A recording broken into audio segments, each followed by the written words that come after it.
I am Beverley Francis-Gibson, and I am the CEO of Together Women Rise. Today, we are excited to host a special webinar on accelerating action for gender equality. Today, we are commemorating and celebrating International Women's Day, which was started in 1911 as a global day of celebrating the social, economic, cultural, and political achievements of women all over the world. We're excited today because our two partners, Gary Barker from Equimundo and Beth Roberts from Landesa, are joining us to talk about the important work that they're doing in collaboration with many of our key stakeholders around the world.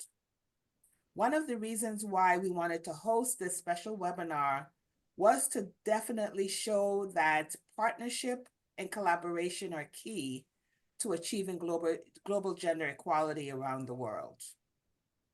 The Transformation Partnerships, which is a part of Together Women Rise's grant-making portfolio, seeks and researches organizations that are doing work committed to impacting gender equality in terms of focused agendas on systems change work, challenging the social norms and the belief systems that prevent women and girls from achieving their fullest potential. We at Together Women Rise have a Transformation Partnerships Committee that is comprised of currently 8 Rise members who do all of the research and the vetting and the meetings with our potential partners.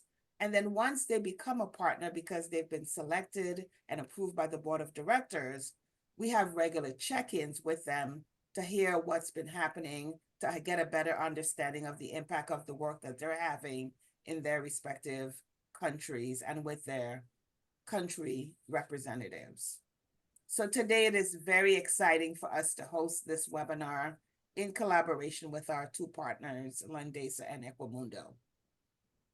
I am thrilled to introduce our moderator for our session today. Many of you know Scott Osborne, who has been a longtime volunteer, I think over 11 years, with Together Women Rise. Scott is the outgoing chair of our Transformation Partnerships Committee. She is currently an active member in Sarasota, Florida, where she lives, and she has also worked in 7 different countries and is currently running a gender equality organization in Sarasota. It is my pleasure to welcome all of you, and Scott, I'm going to turn it over to you now.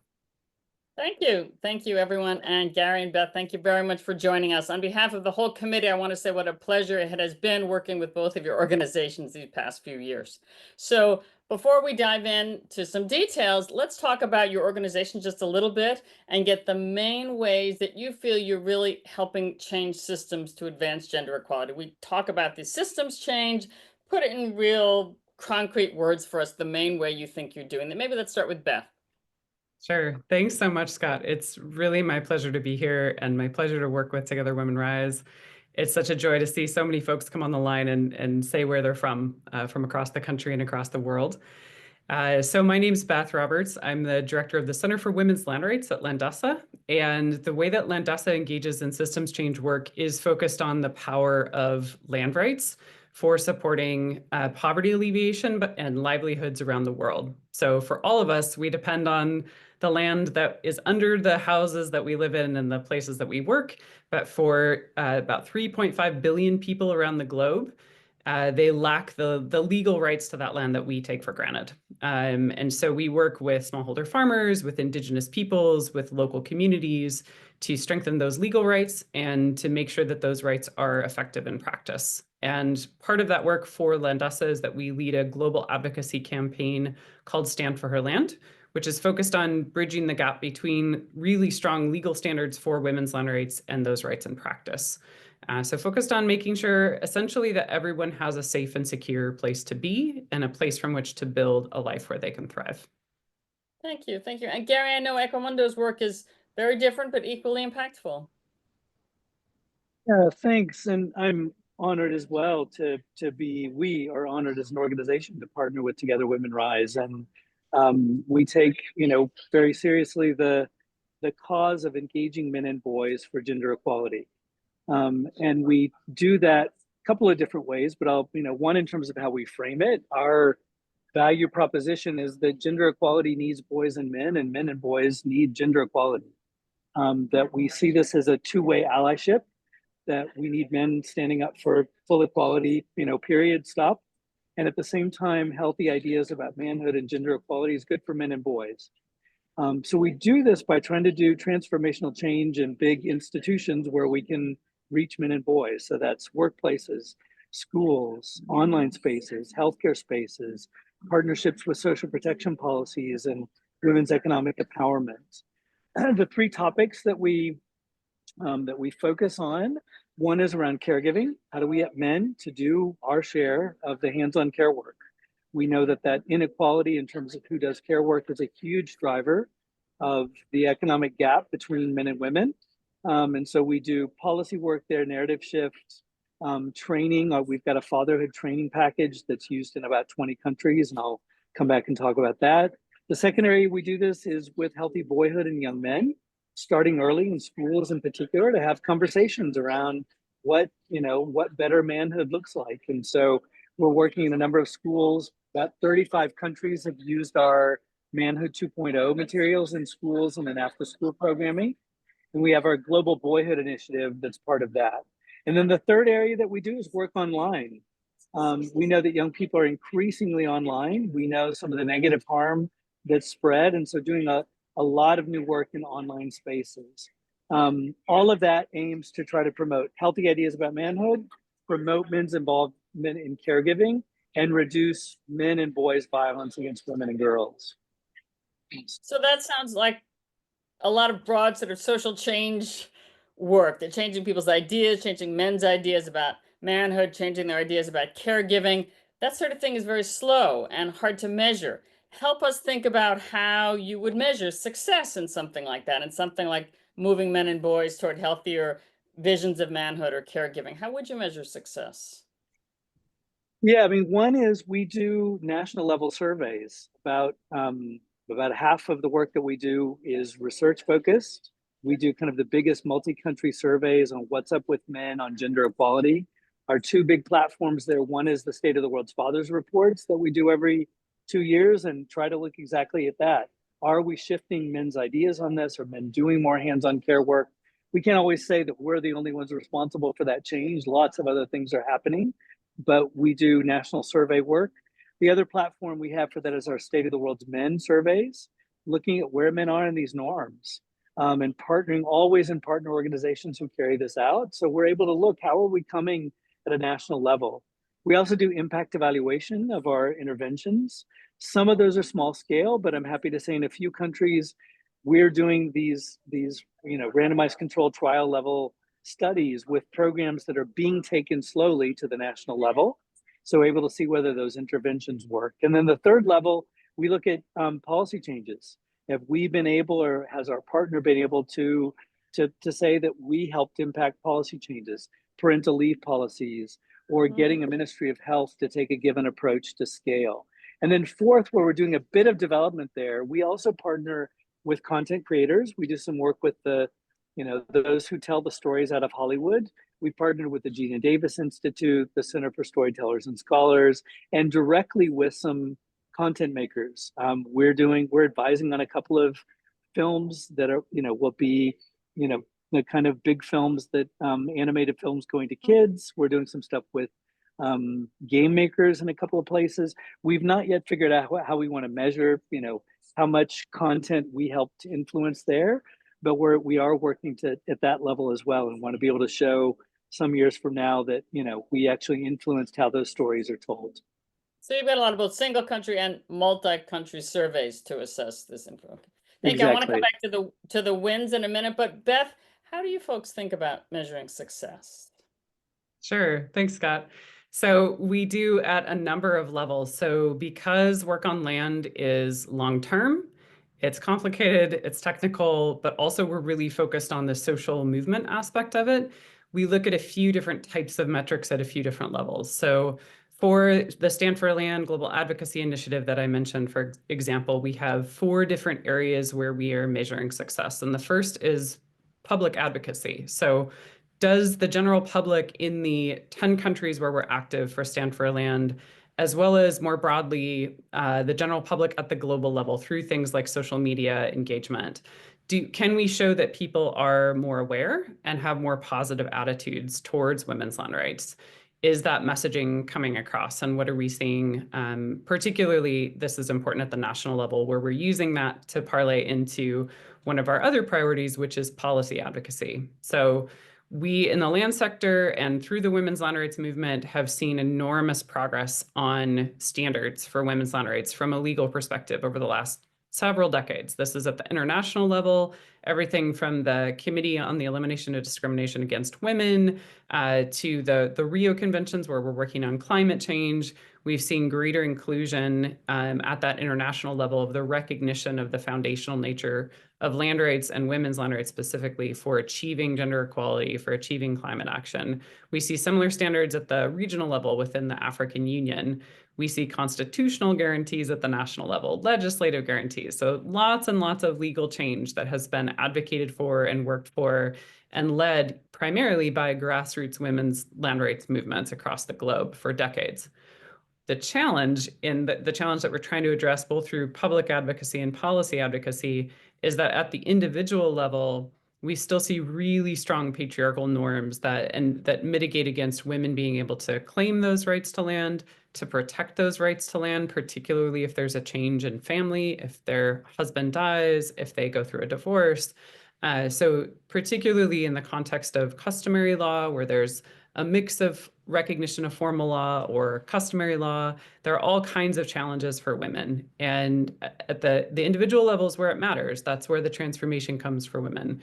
So we're trying to raise awareness and positive attitudes towards women's land rights. We're trying to ensure that institutions have the strength to enforce the laws that exist, that people are aware of the laws. A lot of the work that our partners do at the community level is to ensure that both men and women and leaders within communities recognize what the laws are. Sometimes there's simply not an awareness of what the law says. That can be the case for local level officials as well. So if a woman goes to a local level official to claim her rights and they don't know what the law is, it makes it far more challenging. And then the final piece is social norms and behavior change. So really working on those, identifying what those patriarchal norms are in any given context. And that's a big part of the work that Stand for Land does. And one of the things that we directly measure through both our national level metrics and then our global level metrics is what are we seeing in terms of what the members of our coalitions at the national and local level identify as being these really key norms that limit women's ability to realize these rights. And then over a couple of years, how can we engage with those communities and then measure the change in attitudes that we see?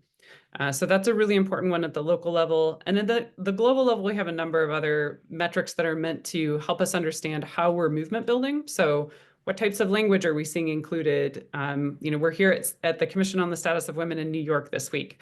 What types of language and advocacy for women's land rights are we seeing in the documents coming out of CSW, in the events that we're seeing here amongst our partners? Are we building our partner base? So it's both inclusion in those legal frameworks and then the building of movement that we can see and that we can measure. So I'm hearing about legal changes, which sound a little perhaps more easy to document the change, if I'm understanding it right, and the social norms then. But let's go back to, you talked about local areas. You seem like a very large organization, but you really work with local partners a great deal. Is that accurate? Tell me a little bit about how that works, what your network is like with local partners, who it seems like really are your kind of agents on the ground. Is that accurate? Or tell me about that. Yeah, absolutely. So we see, we think it's essential and we think it's just to work with grassroots organizations and grassroots women leaders in particular. And what we mean by that is women who live in and advocate for the communities that we are working with. And that can be rural communities, indigenous communities. It also includes urban and informal settlements in the context of Stand for Land. So we work across that rural to urban continuum on rights to housing and land and territory. These partners have frequently, they've been engaged for years, maybe decades in some cases. And so they know the communities, they know the issues, they know the context. And so what we see as being crucial is to elevate their voices. So one of the big pieces of work that we do is work to get grassroots women into global spaces like the Commission on the Status of Women or the Rio Conventions to be able to present their own perspective on why land rights are so crucial to their lives, to their communities. So we see our role as facilitating that process. There's a lot of logistics, there's a lot of capacity sharing that goes on, a lot of awareness raising to prepare us to understand what's happening in a local context, and then to prepare our partners to understand what's happening in a global context. The place where we meet in the middle is at the national level, where grassroots partners may not be engaging in national advocacy, and national level partners may not have the resources or the technical expertise to bring grassroots women into those national level advocacy spaces.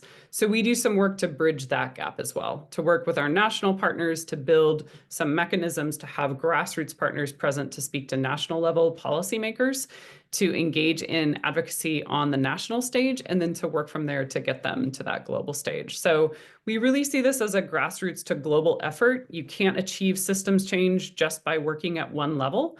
And so that coordination and that movement building really needs to span all of those levels to see the type of change that we're striving for. Absolutely. Absolutely. Thank you. And Gary, I know Equimundo also works with local partners. Can you tell us about that and maybe give us an example of one? I remember finding you years ago with a South African partner that I think you worked with. So tell us about that.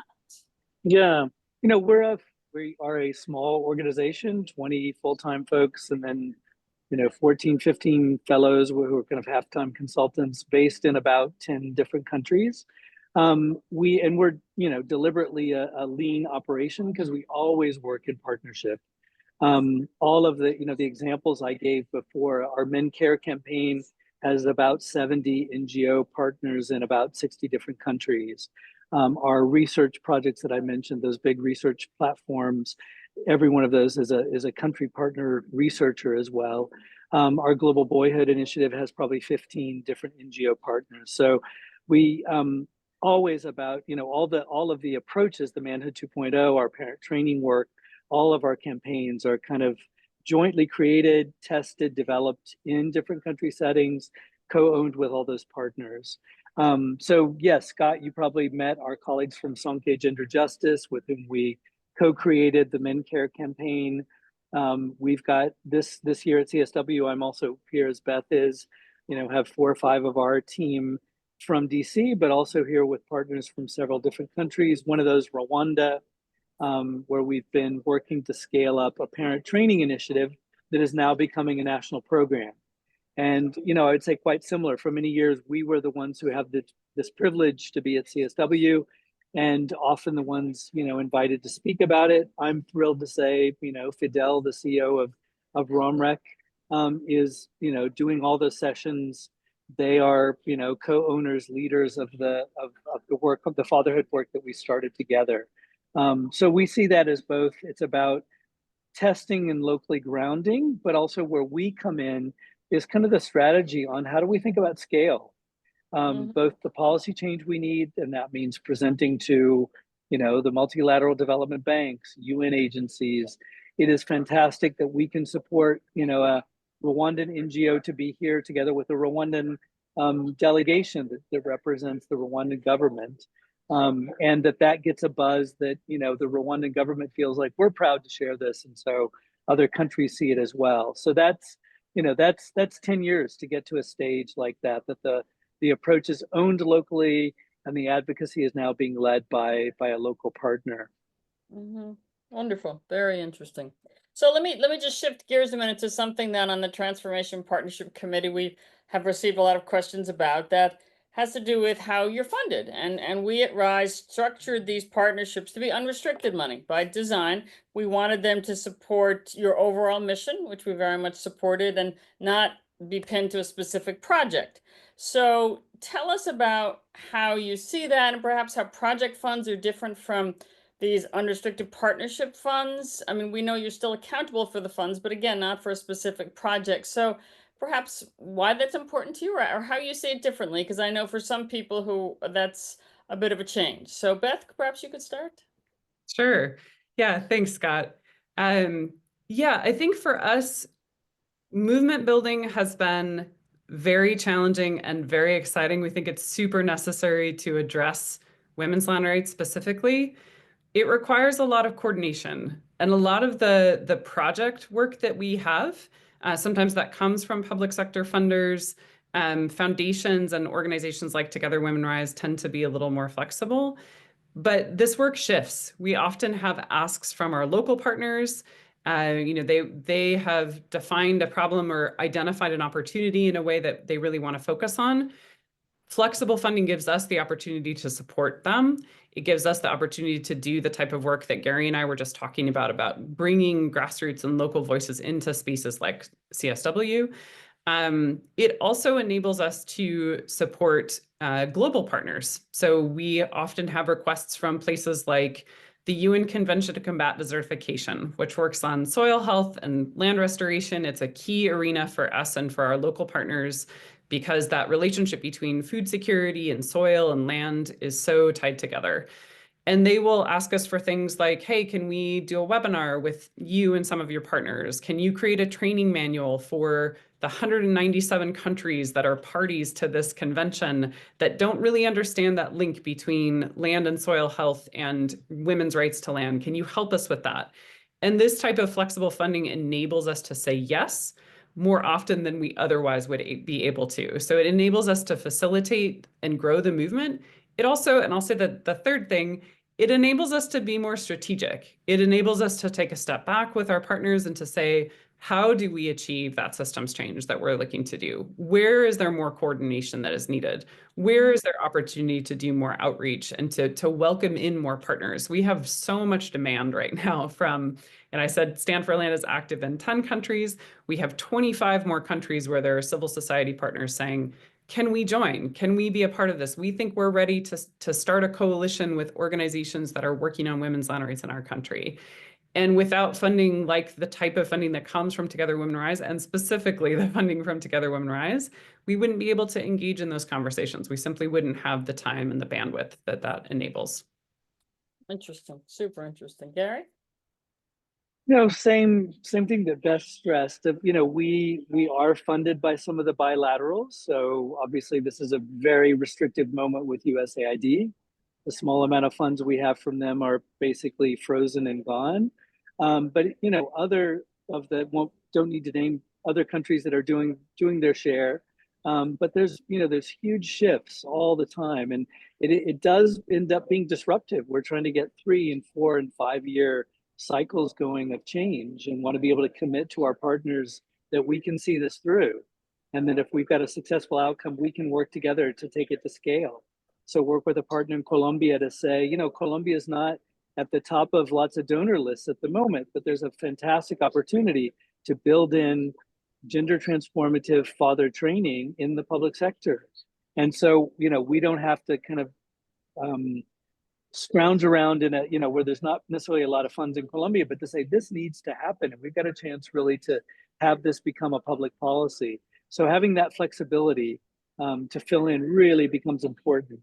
The example I gave before on Rwanda, the next step, we've been able to do the proof of concept. We've shown strong results of that.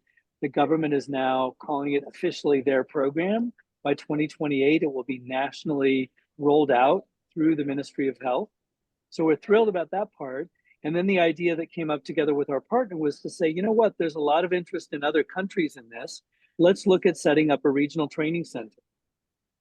Not really easy to find, a Scandinavian country donor that wants to fund that or another, but we could say, look, we can put X amount from unrestricted that we have toward that, and let's seed it and get it off the ground.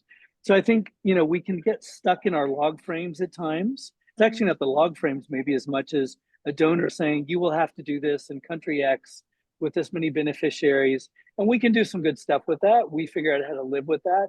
But much better if we can work with our partner and say, we're getting a lot of demand for this kind of training. And if we kind of organize that training and we created a regional hub, we'd have the chance to continue multiplying the impact in other countries. So a big thank you that Together Women Rise works with this unrestricted, because it does just allow us to be responsive to our partners and really to be strategic and also to fill in a moment like this where the USAID has basically gone away. Mm-hmm. So it sounds like a lot of flexibility to respond to partners and attend to the needs as they arise is what I'm hearing a little bit from both of you also. Thank you. Yeah. Very interesting. And you both touched on something that I want to go to now, and that has to do with collaboration. I guess both across your organizations or really in terms of your missions. I mean, I think about work with boys and men would seem to be cross-cutting for so many other things, and work with land rights a little differently, but also, so how do you think about that kind of collaboration to achieve our overall mission? We all want more gender equality. How do you think about that collaboration or work together or work with other organizations for that matter? Yeah, absolutely. Sure. Oh, I'm sorry. I got so No, go ahead. excited. Okay. Collaboration is core to achieving any movement building, and particularly something as large and as complicated as gender equality. And we've been big, Gary and I were just chatting before we all came online with all of you about just the links between our work in terms of what it takes to have that conversation about gender equality. So we've been a big fan of Equimundo's work. We're really thrilled to be transformation partners alongside them. And we learn a lot from other partners who are engaging in this type of social norms change. And as Landesa has moved forward in that work over the last few years, we've looked to sources like Equimundo's work to help us think more expansively, or to understand what are good practices from other organizations, what has worked to do this, to help make sure that the work that we're doing is really locally grounded, really robust. And then we think about collaboration really broadly. Land rights is this really niche, really funny little issue that is a foundation for all of these other issues that the world cares about, including gender equality, food security, climate action, peace and security. So land is this foundational aspect, but it is, how do we say? It can be a little boring. The technical aspects of land tenure and land administration and land governance are exciting to someone like me, who's an attorney. But what we need in terms of motivating governments, motivating civil society, really seeing that action that leads to gender equality, that leads to transformation in the lives of women, their ability to live on the land, to hold that land with equal power with men. What gets us there is collaboration. Collaboration with other organizations, collaboration particularly at that local level, collaboration with governments, collaboration with UN agencies. So we see this as our part of driving this movement, linked arm in arm with others to see that end result of gender equality. Gary?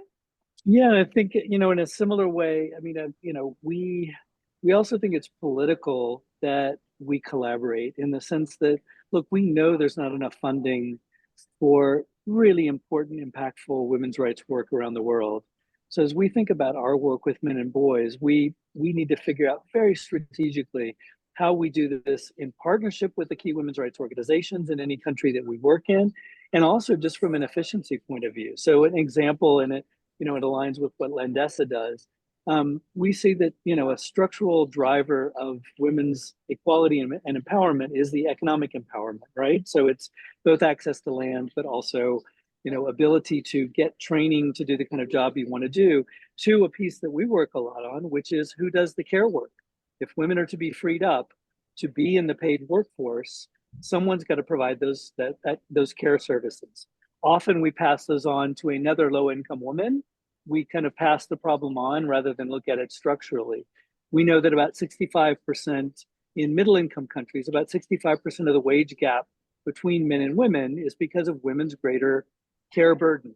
So what we try to do in partnership is to say, we're working with men to promote men's engagement in that care work, so that men both do their share, but also support their female partner in entering the workplace.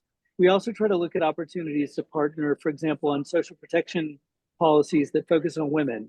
How can we bring men into that equation? Some of it's as simple as that, doing some nudges so that men see caregiving as their job too. So make that normal, support where other men are doing it. Again, all of those trying to build on sector work that is doing good work with women and girls, and that we don't want to stress in terms of the funding.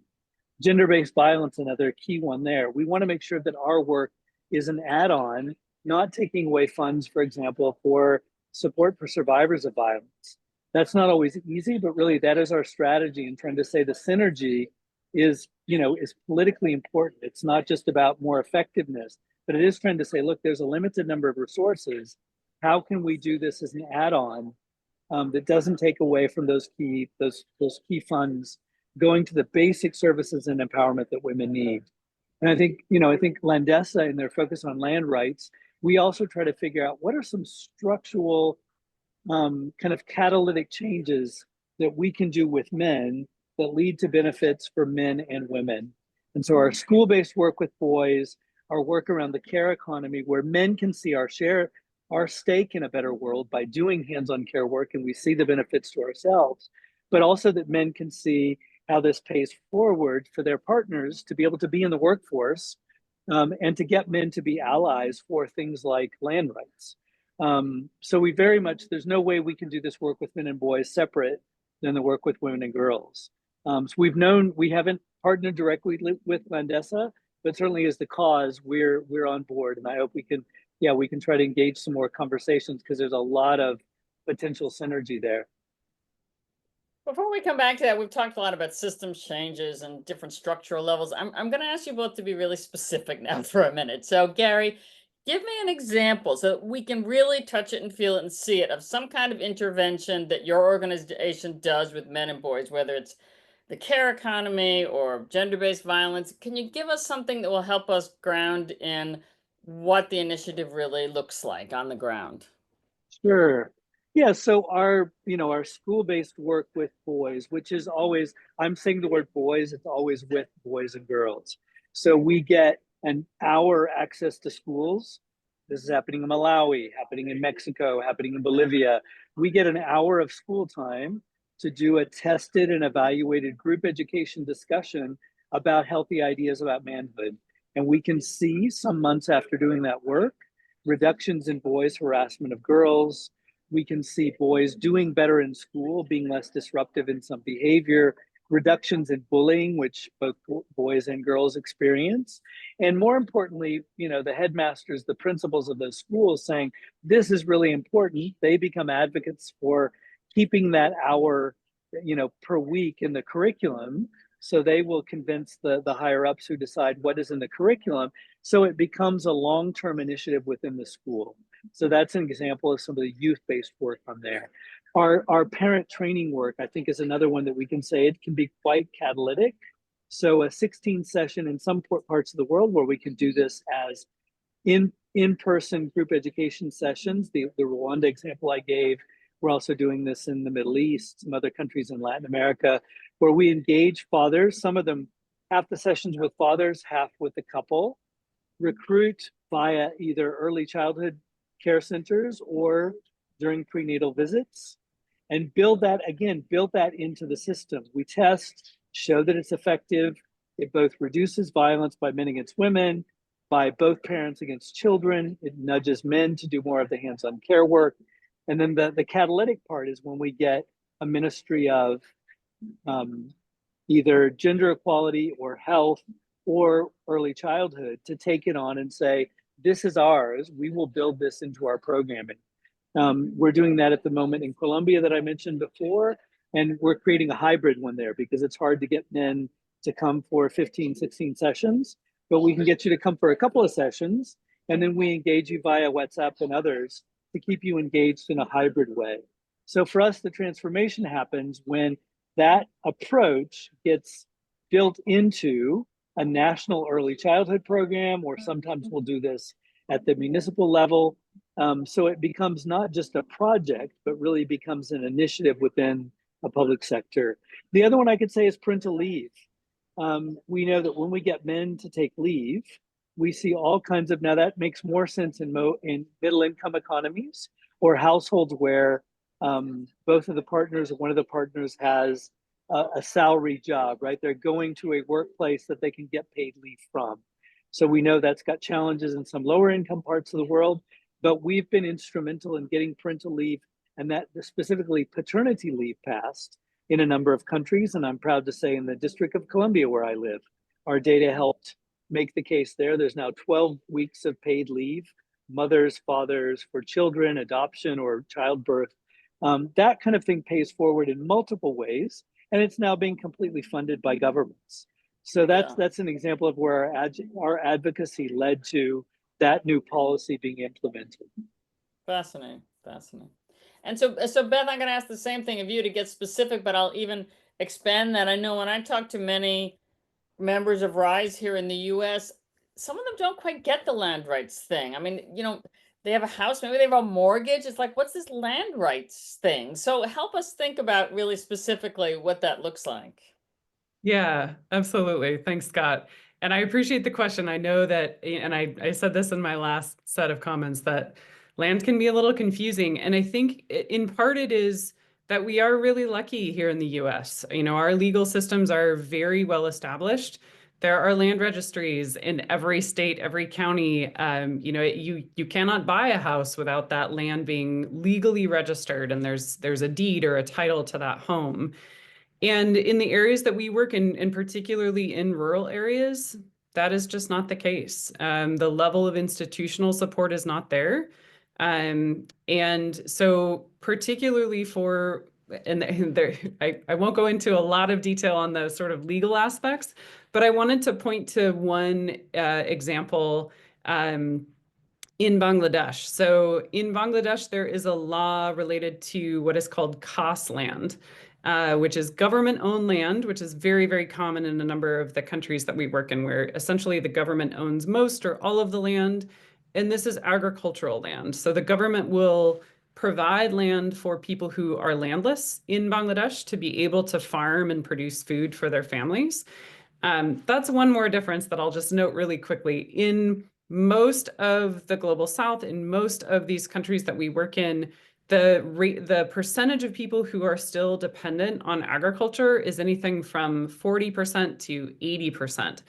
And in the US, people who are farmers is right around 2% of the population, even less. But, you know, 100 years ago, we were very similarly structured. So I think that's kind of like something that feels a little far away from us as well. But in terms of people's dependence on land, it's very, very direct. So being able to access this khas land can be the difference between food security or being hungry for a family. And the law around khas land says that a woman can only access this land if she has an able-bodied son. So that is one of the laws that we are focused on changing. And this is part of the work that Landesa has done for decades and decades, is to say, what is the strategy? How do we build a strategy to change those types of laws? So we have been working with our coalition of women's land rights advocates in Bangladesh over the last several years to hold national level dialogues to address this law, to bring women who are affected by this law into the national level arena to be able to voice their concerns and how this impacts them. And we have also been educating women at the local level. Through this legal literacy program, we have trained a cadre of 100 paralegals, and they go out into communities and they sit with women on these mats in the middle of these communities, and they talk through, what are your legal rights and what are the limits on those rights, and how do we advocate for change? How do you go to the local official and fill out the form that you need to apply for khas land, so that we can start driving that demand in a stronger way from the very local level? And we've seen incredible changes on this. We've seen this, we've seen this issue come before Parliament in Bangladesh in a way that it never has before. We have seen local level officials, men who at the outset of our work were saying things like, well, you shouldn't really give agricultural land to women. They're not farmers. They don't know what to do with it. And then months later, the same men saying, women are so effective. I'm telling all of my other local level official friends that they should be supporting women to understand this and to claim these land rights. So working at a number of different levels, but really addressing those issues and those barriers, both from a legal perspective and a social perspective, that limit women. And so that's just one example from Bangladesh. I could give so many more from other countries that we work in. I think that the point you made, though, about it, this isn't just where someone lives their land. Obviously, it's their livelihood for so many women and families. This land is really their source of sustenance. And thank you for pointing that out and reminding us. We just have a few more minutes left, but I would love to hear about a win. Just give me an example of something that you just talked about Bangladesh, or maybe there's something else, or Gary mentioned Rwanda. I don't want to put words in your mouth, but what's really a win, a success you'd like to share with us? Gary? Yeah, maybe I'll jump in on we're partnering a lot with the multilateral development banks, Inter-American Development Bank, the World Bank. Was in Manila last week with the Asian Development Bank. Very excited that within their gender loans and their technical support, they are including some work around men and boys that I think we can claim credit with getting them to do. Why they become so important is probably, in terms of dollars or euros or whatever currency, they're probably the biggest development funders. Many of those are loans to governments with technical assistance that comes with them, with their sector work that is either health related, education, violence prevention, or early childhood. We have been able to co-fund, or we fund the NGO, and we're doing this in the case of the Inter-American Development Bank in Colombia, Peru, and Chile, where we're funding NGOs that work around fatherhood and caregiving, and that work is going straight into the public sector. So, in the years past, it's taken us kind of a pilot testing, sort of proof of concept, and then going to do the advocacy with the government 3, 4, 5 years later. We now, with some flexible funding that we have, including from Together Women Rise, are basically able to step straight into, we'll fund that NGO. You know that you need to engage men as allies for gender equality. We've got some tried approaches. And so we've got those 3 country examples where the approaches are going straight into the public sector. So really, trying to do development work with a way that's kind of more cost efficient, but also that says, look, we've got to think at scale. Reaching 100 dads at a time is not enough. If we're talking Bogota, Colombia, if we're talking rural Peru, if we're talking Chile. So how do we think in these bigger ways? So I'm very excited to share those. I'm also, things that are interesting that we've done in the past couple of years that I wouldn't have known that we were going to do is we're advising on some big Hollywood films, how to tell better stories about healthy boyhood. We're getting in the room with content creators who produce the games and the TV shows that reach millions of us. So that goes far beyond kind of we're going to keep doing the community campaigns with our partners, but this chance to be in the room because we've got the data and we're kind of going there with stories that help them say, oh, we can tell interesting stories that get into the TV shows that, that many of us watch. So also excited about that. That's a kind of a narrative shift that we didn't necessarily think about, but it's come along. And again, that's where, the flexible funding that we have from you all allows us to say, all right, we'll bring 3 of our staff in the room for that. And we've got some data that's looking at how you tell these stories and how you can get better about it. I love that. Thank you that you can both work at scale and also going through the media, because we know the impact of media on setting these social norms and how we behave and talk. It is so critical. Thanks, Beth. A win? Yeah, I'll focus in on a small but emblematic win, and this is actually from Bangladesh as well. So I spoke to these national level advocacy platforms that we're doing with legislators in Bangladesh, and then following that platform, we had a global learning webinar. So bringing folks together from all of our coalitions across the globe and partners, people who are interested in women's land rights work, to just learn from each other. And our Bangladesh partner asked this young woman, her name was Ramina, to speak on this global webinar because she had been part of this national level platform. And she was relaying her experience, and she was talking about how this was the first time when she came to this national level platform that she had traveled from her village to Dhaka, to the capital of Bangladesh, and that she was you could see the pride in her face and hear it in her voice, this opportunity that she had and how it had changed her conception of herself and of what was possible for her. And I'm from a small town in rural Washington state. I remember the first time I was in Washington, D.C. I remember the first time I was speaking to a global audience. It is that kind of transformation in terms of confidence and capability and power that we are seeking to support women around the globe to have for that equal opportunity, so that a woman from a small village in Bangladesh can have the same types of opportunities as a woman from a small town in Washington state. And we've seen many, many, many other examples of that, but I'm just honored to share Ramina's story with all of you today. Thank you so much. And I know we wanted to make sure we had time for some of the questions that are in the chat. So Beverly, I believe you have your fingers on those. Yes, I do. First of all, I just want to thank Gary and Beth for the informative information that you're providing to our listeners and our participants today about the important work that you're doing in terms of transformation partnerships. One of the first questions was for Equimundo. Gary, are you doing any work in Bolivia? We are. We partner with a couple of NGOs there on adapting our youth programming. So what's called in Spanish Program H for hombres in Spanish. Manhood 2.0 is what we call it in the US. And also some of our parent training work. We have adapted our parent training work in La Paz and in El Alto together with the Inter-American Development Bank, and currently doing work in the Santa Cruz region of Bolivia with both young men and also the fatherhood work. Happy to share details on that. If you want to make the email connection, I'd be glad to connect with our program officer who's based in Peru, who leads that work. Wonderful. The next question was actually for Together Women Rise. So I'm going to pose that to Scott as our outgoing chair of the Transformation Partnerships Committee. We were asked, how do we find our partners? Sure. So we engage in a process. We set this up so that we would look first to some of our past featured grantees, because we have a long relationship with some of our featured grantees, to see if perhaps there might be ideas there, either groups they have worked with or those partners themselves.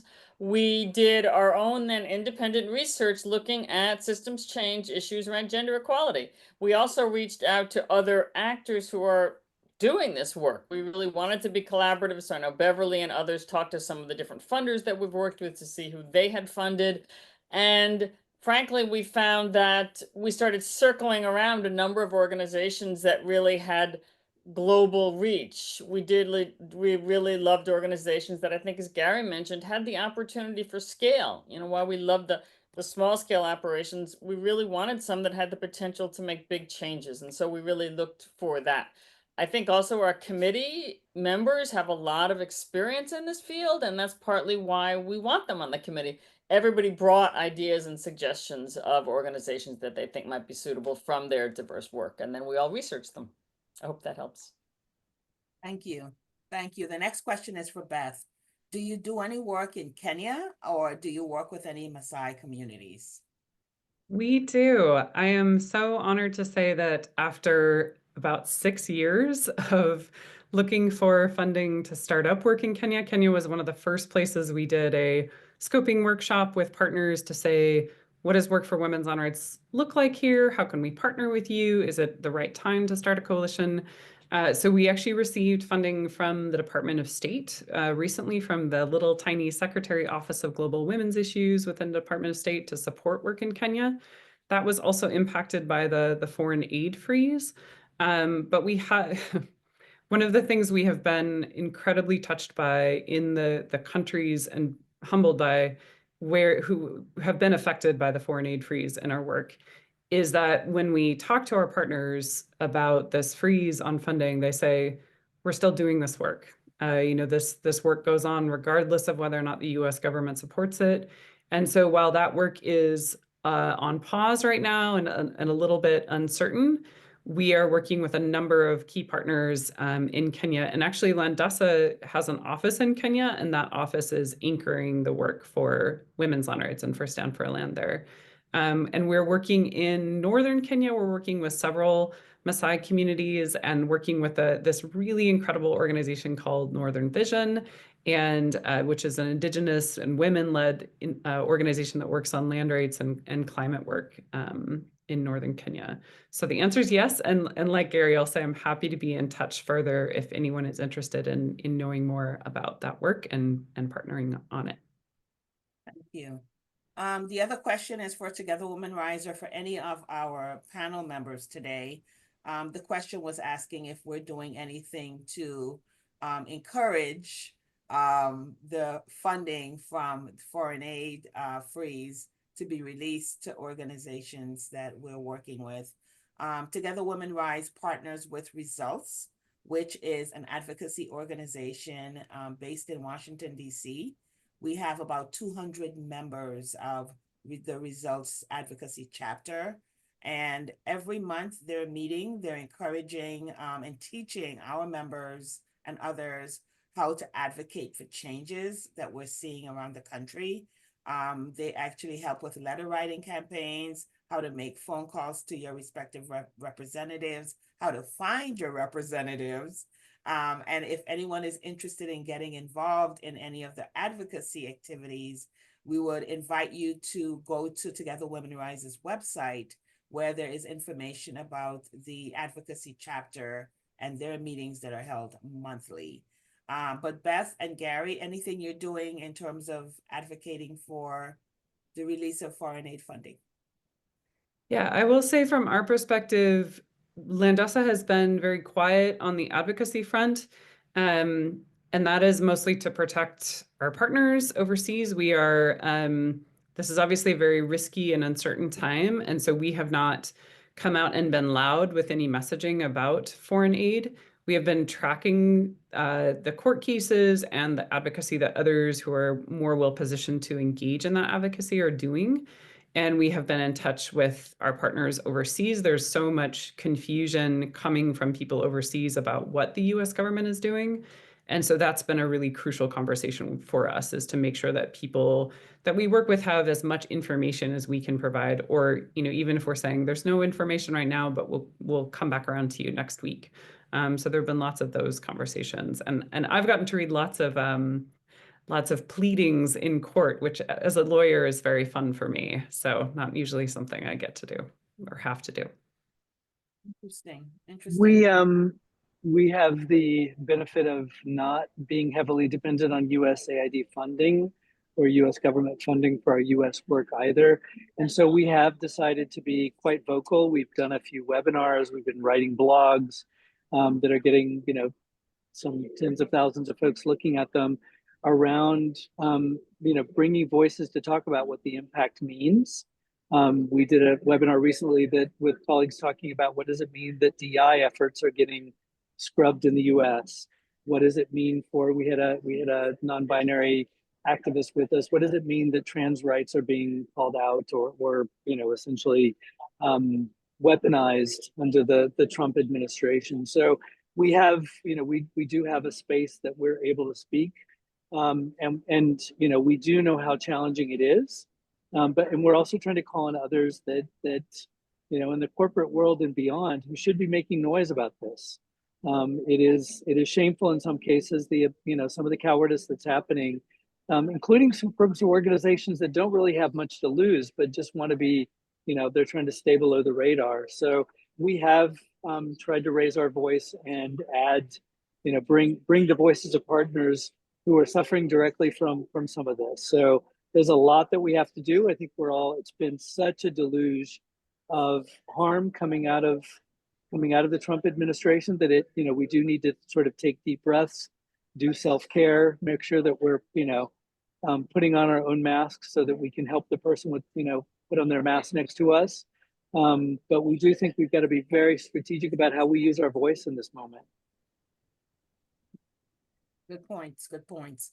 Are either of you doing work or in Colombia and have any collaborations there? That was another question. Yeah, it sounds like we both are. So we have a Stand for Land coalition in Colombia. We're working mostly on the Caribbean coast and the north of the country, but also in Bogota on national level policy advocacy.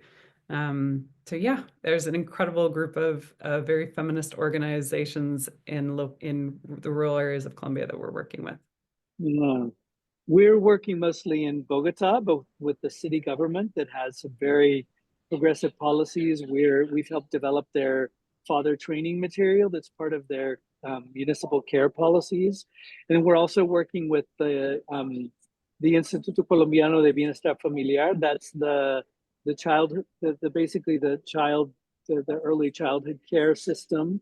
Also partnering around developing father training and parent training for violence prevention and for gender equality and just healthy father engagement. And then that hybrid model that I mentioned before, we're working with another partner there on that works in the early childhood space. A lot of that is focusing with Venezuelan refugee and immigrant families to do father support so that we can engage men to do their portion of the care work and support their female partners so that she can also do income generation activities. And that also has the added benefit of violence reduction. Thank you. And Gary, you spoke to this earlier, but this question again is directed to Equimundo. Is Equimundo working on changing attitudes in the US as well as other countries? Or are you mainly focused on other countries? You did speak to that earlier. Yep. And particularly demeaning attitudes towards women within the US as it increases. Yeah. A big portion of our work in the US, and this is a new kind of portfolio for us, is working online in these, the kind of big space that we call the manosphere, watching, this kind of increase in misogynist and sexist and harmful language. We're working and have created a network with a group called Futures Without Violence in the US. We have a new initiative that's looking online of how do we engage influencers, moderators, content creators online to promote healthier conversations about masculinities. That's called the Link Up Lab. It's brand new. We're just doing some sub-grants to partners who work in that space, and we'll start in basically the next month. There will be some material online about that. So we're very concerned about just how much time our sons are spending, young men are spending in some of these harmful online spaces. At the same time, there's a lot of positive voices there that folks don't know about. So we're stepping in to support those as well. So yes, that's probably about a third of our work is in the US. Thank you. And lastly, we're wrapping it up. I saw a question about job opportunities at Rise. So we currently do not have any job opportunities at Rise. However, we're always looking for volunteers. And Alex, I saw that you're currently involved with us, so we want to thank you for that. And as we wrap up, I want to just ask Beth and Gary, any final words that you'd like to share with our audience before we wrap up today? Yeah, thanks, Beverly. I think just a huge thank you. It's such a privilege to be here with all of you. We're really, really grateful to Together Women Rise. It's been such a joyful partnership, and it's a really big treat to hear from Gary and just to be able to engage in this dialogue. So thank you so much. Yeah, I'll just say the same. Thank you for the support. We know how many individuals are behind that, and we take very seriously that commitment from you to our work. We know as well that, supporting a group that focuses on men and boys was not the normal way that you did business. And thank you for trusting us, for being what we, hope to do better every day, which is to be good feminist allies. And thrilled to connect with Beth and colleagues at Landesa. We see you give presentations at places like the School World Forum, et cetera. And I think great for us to figure out some ways that we could concretely work together. So thanks for bringing us together in this conversation as well. Wonderful. So again, for our audience, Beth Roberts is the director of the Center of Women's Land Rights at Landesa, and Gary is the CEO and co-founder of the Equimundo Center for Masculinities and Social Justice. I also want to thank Scott Osborne, our moderator and outgoing chair of our transformation partnerships. She'll still be on the committee, right, Scott? But wanted to thank you again for your dedication, your diligence, and your thoughtfulness as an important member of Together Women Rise. And lastly, all of you, I want to thank you for joining us today. If you'd like to support Together Women Rise and the important work that we do to support our members, partners, please go to our website and make a donation if you're not already supporting us on a monthly basis. We also ask that you spread the word, become an ambassador for Together Women Rise, And because we do have a goal this year of increasing the number of chapters and members and supporters that we have around the world. Our goal this year through a special campaign is to add 25 new chapters in 2025. And all of this information, again, is on our website. I'd like to thank all of our presenters, our moderator, and all of you for attending our special webinar today on International Women's Day celebration. Have a good day. Thanks very much. Thank you. Take care. Bye.